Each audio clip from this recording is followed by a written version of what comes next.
Hello my listeners, तो आ चुकी है आपके लिए हेट टू लव का नया एपिसोड। तो चलिए शुरू करते हैं। शाम घेर आई थी लेकिन हालात जस के तस थे। राजीव के घर पर सभी रघुवेंद्र के पास मौजूद थे। हर किसी के मन में सवाल था कि यूं अचानक से वेद के पापा अनुज ने सबको क्यों बुलाया है।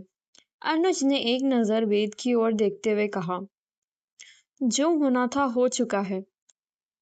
उसे हम बदल नहीं सकते, लेकिन हम उसे संभालने की कोशिश जरूर कर सकते हैं। मैंने कुछ सोचा है जो मेरे हिसाब से सही है। मैं चाहता हूँ वेद और अदिति की शादी करा दी जाए।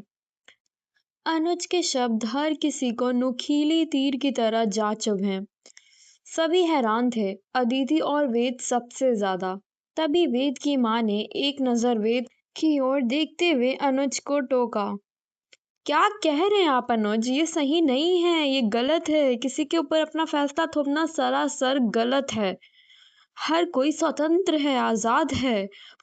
और हाँ, ये अब बच्चे नहीं रहे, इन्हें खुद मनपसंद जीवन साथी चुनने का पूरा हक है। भाई साहब कुछ तो बोलिए। राजीव की तरफ देखते हुए रूपम बोली। राजीव ने रूपम की बात सुनने के बाद अपनी राय रखी। देखिए, मैं अनुज के फैसले में सहमत हूँ। देखिए, मैं अनुज के फैसले से सहमत हूँ। और मैं क्या, निर्मला भी। हाँ, यही सही रहेगा। सबके सुनने के बाद अब अनुज ने रघुवेंद्र से पूछा, बोलो रघुवेंद्र, क्या तुम इस रिश्ते से सहमत हो? तुम्हें कोई दिक्कत तो नहीं? तुम दोस्त हो मेरे, खुलकर कह दो जो कहना है। अदिति को कोई गम छू नहीं पाएगा, इसका विश्वास दिलाता हूं मैं तुम्हें। लेकिन रघुवेंद्र ने अनुज को कोई जवाब देने से पहले अदिति को अपने पास बुलाकर पूछा, बोलो बेटा, तुम क्या चाहती हो? क्या तुम तैयार हो? अदिति के कोई जवाब देने से पहले ही रूपम ने बहुत कड़वी बात कही। ये आप सब क्यों बच्चों जैसे बिहेव कर रहे हैं? शादी खेल तो नहीं है, उम्र भर साथ निभाना होगा। एक दिन की पहचान और फिर शादी, ये रिश्ता कभी नहीं चल पाएगा। वैसे भी अगर कीचड़ में गिरते हैं तो कीचड़ साफ करते हैं, ना कि कीचड़ में रहना शुरू कर देते हैं। रूपम के आखिरी कुछ लफ्ज किसी को भी पसंद नहीं आए। फिर रूपम की बात को काटते हुए अनुज कहने लगे, तुमने सही कहा कि एक दिन की मुलाकात से कुछ नहीं होता, लेकिन तुम भूल रही हो कि एक पल में लोग कहाँ से कहाँ हो जाते हैं।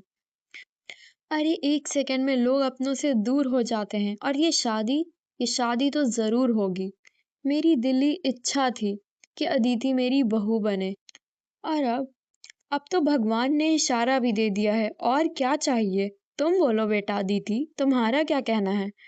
अनुज भी बोले तो अदिति ने एक नजर रघुवेंद्र को देखा और फिर उसने हाँ कर दी। हर कोई उसकी इस हाँ पर हैरान रह गया था। वेद की मुट्ठियां गुस्से में भिज गईं और वो सख्ती से अदिति को घूरने लगा।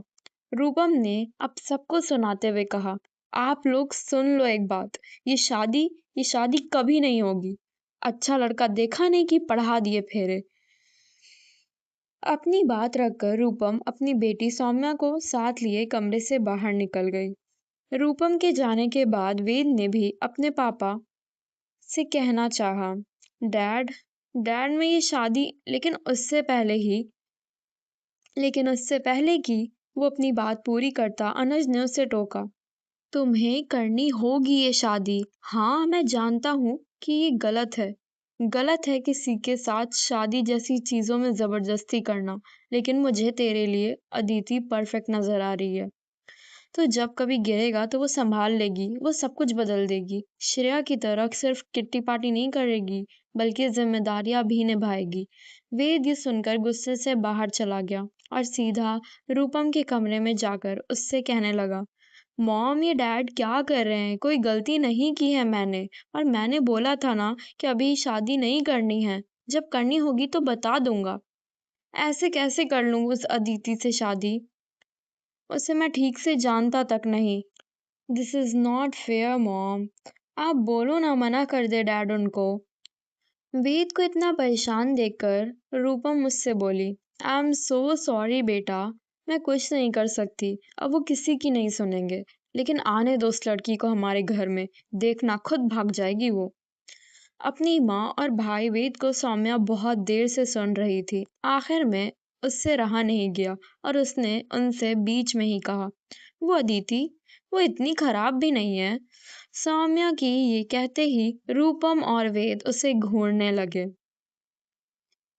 वहीं अभी भी रघुवेंद्र के साथ बैठे अनुज ने वहां मौजूद घर के सारे सदस्यों से कहा, माफ करना आप लोग, रूपम जरा ज्यादा बोल देती है, जो मन में आता है उगल देती है, कुछ भी सोचती नहीं, लेकिन दिल की बुरी नहीं है। वो माँ है ना, और वेद तो बहुत सॉफ्ट है। सब ठीक होगा, आप लोग घबराइए मत। मैंने तो हमेशा से चाहा था मैं तो हमेशा से चाहता था अदिति को अपने घर लाना। बस एक मौके की तलाश कर रहा था। यकीन मानिए ये किस्मत ही है जो इन्हें मिलाना चाहती है। मैं सब ठीक कर दूंगा। ये सुनकर रघुवेंद्र ने अनुज के हाथ पर हाथ रखते हुए कहा कि उन्हें उन पर पूरा भरोसा है। ये पेरेंट्स भी सोसाइटी के प्यार में कितने अंधे होते हैं।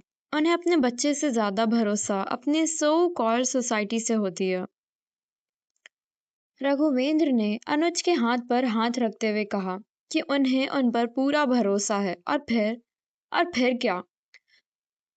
अगली सुबह से ही अनुज ने तैयारियां शुरू कर दी। इस बीच वेद और अदिति की एक बार मुलाकात भी हुई, लेकिन इससे इससे भी उनके बीच में कुछ सुलझा नहीं, बल्कि और बिगड़ ही गया। वहीं रूपम रूपम वो तो कमरे से ही नहीं निकले, और हाँ, ना ही उसने सौम्या को निकलने की परमिशन दी। लेकिन सबको इग्नोर कर अनुज जी काम में लगे हुए थे।